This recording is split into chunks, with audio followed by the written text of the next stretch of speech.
दोस्तों, आज की इस कंपैरिजन वीडियो में हम एशिया के दो सुपर पावर्स के रिचेस्ट स्टेट के बीच कंपैरिजन करेंगे। जी हाँ दोस्तों, आज की इस वीडियो में हम चाइना के सबसे अमीर प्रांत यानी ग्वांगडोंग को हमारे इंडिया का सबसे समृद्ध राज्य यानी महाराष्ट्र से कंपेयर करेंगे।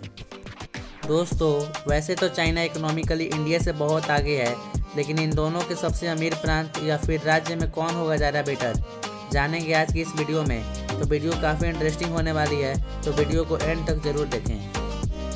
Hello everyone, this is Saurabh और आप देख रहे हैं ग्राफिकल ज्योग्राफी। अगर आपको ऐसे ही इंटरेस्टिंग वीडियोस देखना पसंद है तो क्यों ना आप हमारे इस चैनल को सब्सक्राइब कर दें। दोस्तों, ये बात हम सब जानते हैं कि महाराष्ट्र इंडिया का वेस्टर्न पार्ट में सिचुएटेड इंडिया का बेहद समृद्ध राज्य है। इस राज्य की राजधानी और सबसे बड़ा शहर मुंबई है। दूसरी ओर ग्वांगडोंग चाइना का रिचेस्ट प्रोविंस है, जो कि चाइना का साउथ ईस्ट वाले पार्ट में लोकेटेड है। इसी के साथ ग्वांगझो यहाँ की कैपिटल सिटी है। दोस्तों, महाराष्ट्र का एरिया 3,08,000 स्क्वायर किलोमीटर है और ये एरिया वाइज इंडिया का थर्ड बिगेस्ट स्टेट है। वहीं ग्वांगडोंग का एरिया 1,79,900 स्क्वायर किलोमीटर है और ये चाइना का 15th बिगेस्ट प्रोविंस है। यानी कि एरिया में तो महाराष्ट्र ग्वांगडोंग से अराउंड 1.7 टाइम्स लार्जर है।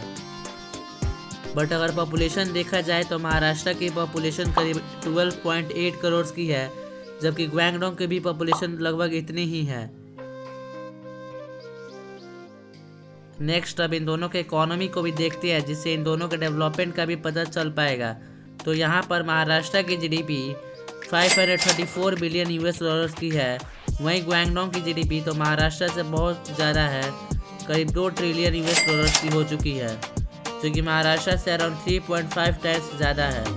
सो इकोनॉमिकली तो ग्वांगडोंग महाराष्ट्र से कहीं आगे है।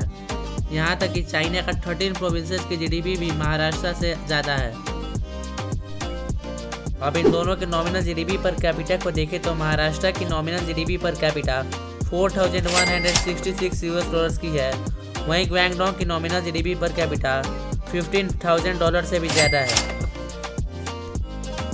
दोस्तों, ये जो जीडीपी का डेटा था वो नॉमिनल जीडीपी का डेटा था, लेकिन अगर हम इन दोनों के जीडीपी पीपीपी यानी कि परचेसिंग पावर पैरिटी को देखें तो महाराष्ट्र की GDP PPP around 1.3 trillion US dollars की है और इसकी GDP per capita on the basis of PPP 11,000 हो जाती है, जबकि ग्वांगडोंग की जीडीपी पीपीपी 2.9 ट्रिलियन और GDP per capita 23,000 US dollars की हो जाती है। सो यहाँ पर तो इनका डिफरेंस कम हो जाता है, लेकिन नॉमिनल जीडीपी में इनका डिफरेंस बहुत ज़्यादा हो जाता है। इसी के साथ ग्वांगडोंग मेनलैंड चाइना को 10.6% का जीडीपी कंट्रीब्यूशन देता है, जबकि महाराष्ट्र भी इंडिया को 13% का ह्यूज जीडीपी कंट्रीब्यूशन देता है। इसी के साथ ह्यूमन डेवलपमेंट इंडेक्स देखें तो ग्वांगडोंग की HDI 0.799 है, जो कि हाई लेवल की है। वहीं महाराष्ट्र की भी HDI 0.750 है और ये भी हाई लेवल की है। लिटरेसी रेट में महाराष्ट्र की लिटरेसी रेट 86% के नज़दीक है, जबकि ग्वांगडोंग की लिटरेसी रेट 96% की हो चुकी है। रिलीजन्स एंड लैंग्वेजेस देखें तो महाराष्ट्र की मेजर रिलीजन हिंदुइज़्म है, जो कि यहाँ की 80% पॉपुलेशन फॉलो करती है और मराठी यहाँ की मोस्ट स्पोकन लैंग्वेज है। वहीं ग्वांगडोंग की कोई मेजर रिलीजन नहीं है। यहाँ पर ज़्यादातर लोग इरिलीजियस है या फिर वो फोक रिलीजन को फॉलो करने वाले हैं और कैंटोनीज यहाँ की मोस्ट स्पोकन लैंग्वेज है। लास्टली, अगर इन दोनों के जियोग्राफिकल फीचर्स को देखा जाए तो महाराष्ट्र और ग्वांगडोंग दोनों के पास अपनी अपनी कोस्ट लाइन है। महाराष्ट्र की कोस्ट लाइन 720 किलोमीटर और ग्वांगडोंग की कोस्ट लाइन 4,300 किलोमीटर की है। दोस्तों, बता दो कि ग्वांगडोंग की ये कोस्ट लाइन चाइना के अदर प्रोविंसेस के मुकाबले सबसे लंबी है।